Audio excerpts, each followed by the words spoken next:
오늘은 어제보다 훨씬 더 신바람이 나고 힘이 나고 기쁨이 더해지고 감사가 더해지는 의미 있는 하루가 되시기를 예수님의 이름으로 축복합니다. 우리는 늘 기도해야 됩니다. 만남의 복이 있도록.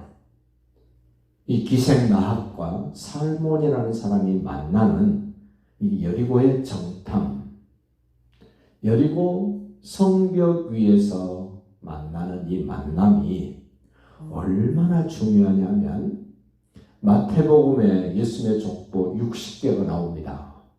근데 그 60개 중에 딱 중앙, 살몬은 보아스를 낳고, 살몬은 기생 라합에게서 보아스를 낳고, 보아스는 오벳을 낳고, 오벳은 다윗을 낳고, 이 예수님의 족보의 한 중심, 살몬과 라합 이야기가 나옵니다. 얼마나 두 사람의 만남이 복될까? 조금 더 생각해 보면 지금도 외국인과 결혼한다? 좀 서먹서먹하기도 합니다. 이상한 눈으로 보기도 합니다. 그런데 수백 년 전에, 수천 년 전에 외국인을 아내로 맞이했다. 그것도 기생 외국인을 아내로 맞이했다. 어떤 마음이어야 될까요? 하나님이 하시는 일은 신분도 초월합니다. 지위도 초월합니다. 형편도 초월합니다. 민족도 초월합니다. 살몬이 여호수아에 의해서 정탐꾼으로 파송돼서 망할 수밖에 없는 여리고 성에 가서 기생 라합을 만나 결혼을 합니다. 그 결혼을 하나님이 얼마나 멋지게 쓰셨는지 유명한 자였던 보아스를 출산합니다.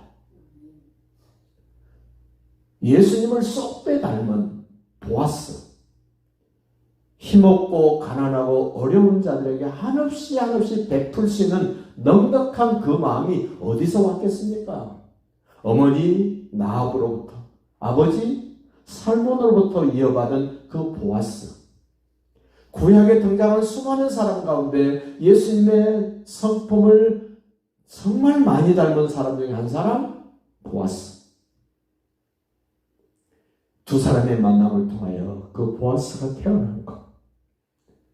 그 보아스에 의해서 오벳이 태어나고, 오벳에 의해서 다윗이 태어나고, 다윗에 의해서 솔로몬이 태어난 이 가문의 그 내용을 들여다보면 어떻게 이럴 수 있을까?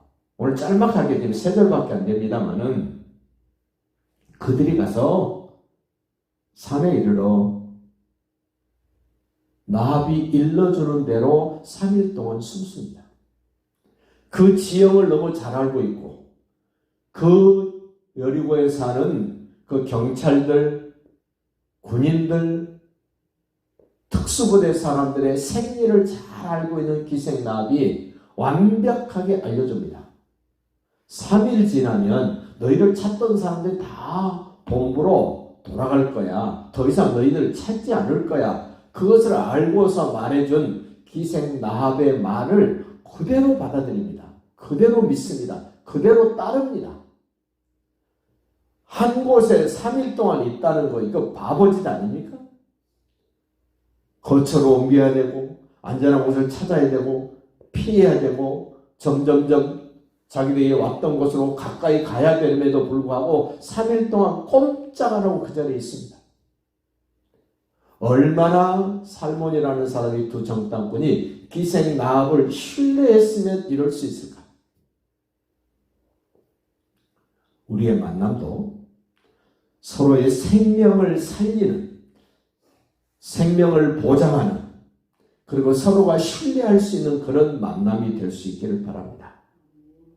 그들이 가서 산에 이르러 뒤쫓는 자들이 돌아가기까지 사흘을 거기 머물매 뒤쫓는 자들이 그들을 길에서 두루 찾다가 찾지 못했다. 허탕쳤습니다. 살몬 자기 마음대로 했으면 문제가 심각해졌을 것입니다만은 그 지역에, 그 문화에, 그 특성을 잘 알고 있는 나합이 일러준 대로 3일을 참고 수고 있었더니 완벽하게 따돌렸습니다. 안전한 길이 열렸습니다. 내 방법, 내 계획대로 하는 것보다 그 분야의 전문가 말을 들읍시다. 우리는 전문가의 말들을 들어야 됩니다. 영적인 전문가, 목사입니다. 사업의 전문가, 여러분입니다. 병의 전문가, 의사입니다. 그 분야의 전문가의 말은 반드시 귀를 기울여 들으십시오. 그리고 따르십시오.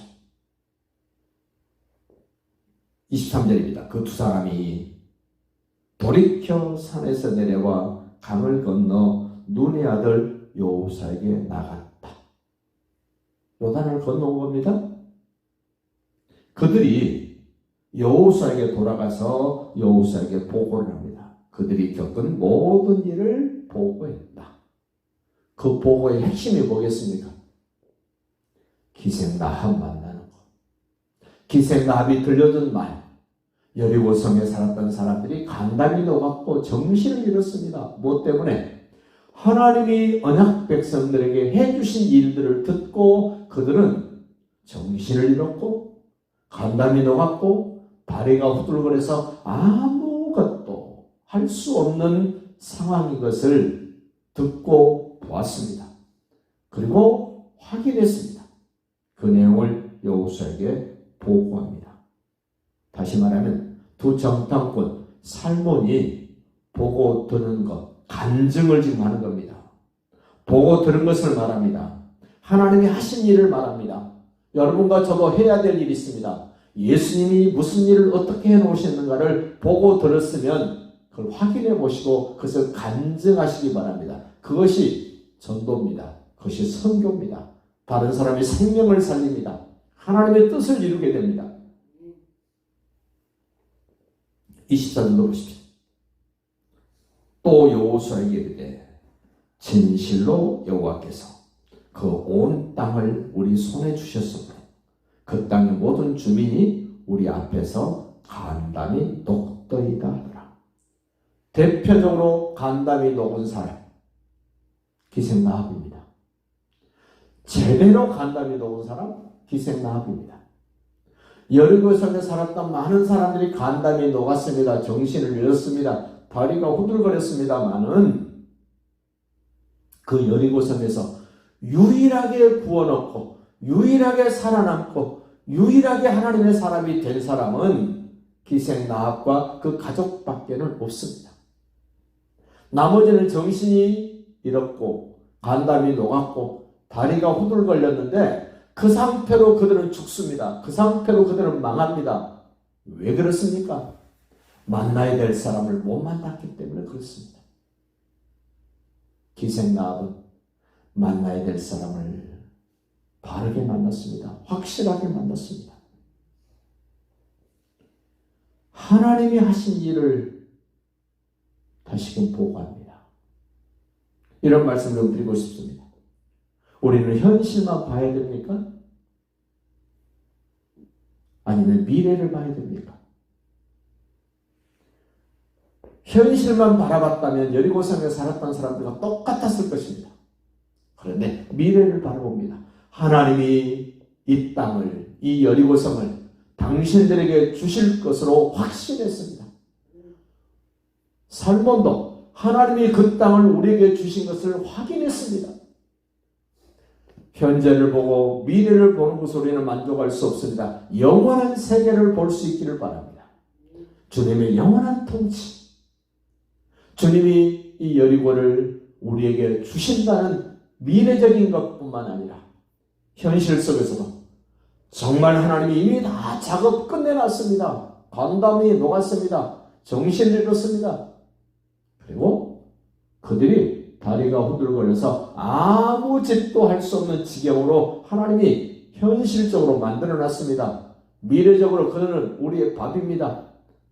영원한 세계에서 우리는 함께 영생복락을 누릴 수 있습니다라는 확신을 가지고 보고하는 이 산문의 모습, 보고를 받는 여호수아의 모습, 그 자리에는 없지만 함께 영생복락을 누리게 될 기생나합과 그 가족들을 떠올리면서 우리도 현실은 좀 힘들고 어렵지만 미래에 하나님이 하실 것들을 바라보면서 영원한 통치를 바라보면서 미소가 있고 행복이 있고 감사가 있는 하루가 되시기를 예수님의 이름으로 축복합니다.